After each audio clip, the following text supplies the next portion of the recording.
All right, what's up everybody? So welcome to the competition bench guide. We're gonna go over the commands, some of the do's and don'ts, just a lot of the things that you need to keep in mind when it comes to executing a great bench press, one of my favorite lifts, in competition, all right? Because I will say guys, if there is any lift in competition that people will potentially miss, it's the bench. Why? Because the bench comes with 3 commands, more commands than either squat or deadlift, okay?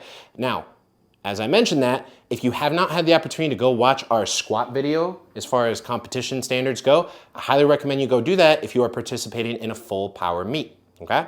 So let's dive into bench press. Now, bench press, just like squat, will have a head referee or judge and then 2 side judges. Again, all 3 of us are looking for particular things as far as standards go to make sure that we can qualify this as a good lift. So in competition, if I am the head referee, I will be seated at the head of the bench. Your legs will be facing away from the actual spectators and fellow athletes. In this situation, once I see that the bar has been loaded up, right, we've got about 1,000 pounds or so here, and I see that my athlete is up on stage, I'm the head referee, I'm gonna go ahead and say, platform ready. And when I say those words, Gabby has 60 seconds to execute her lift. Now, I noticed right away that Gabby isn't prepared. Oh no, she did not put on her other wrist wrap before she actually stepped on the platform. In that situation, guys, the head referee will say, Gabby, please exit the platform, put your wrist wrap on for me, dear, because you need to be 100% ready with whatever gear you got approved during check-ins on and ready to go before you actually enter the platform, guys. So be prepared, be ready, because again, 60 seconds to kick ass. All right, now that I see that Gabby is ready, I'm gonna go ahead and say, platform ready for Gabby. And now, with the bench press, guys, let's go ahead and bring up having someone lift off for you. Now, let's say it's the competition day, and I'm gonna be Gabby's handler, coach, friend, who's gonna be lifting off for her. In the USPA, you can have just about anybody hand off for you.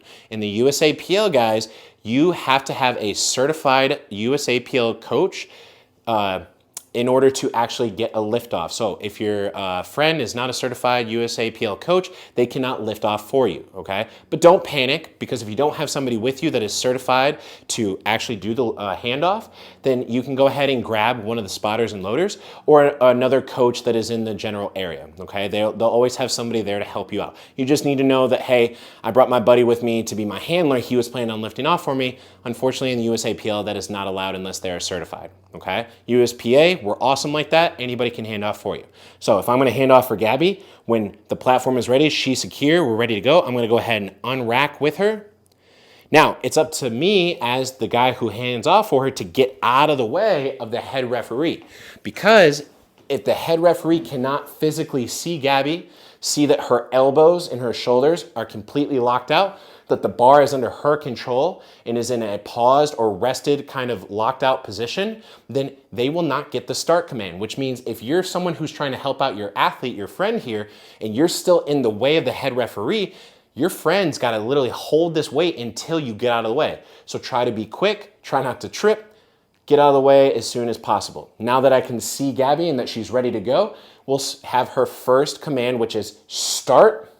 In that situation, Gabby will bring the bar to her chest. When we see that it has made noticeable contact with her actual body, the bar has come to a pause or dead stop, right? I will go ahead and say press.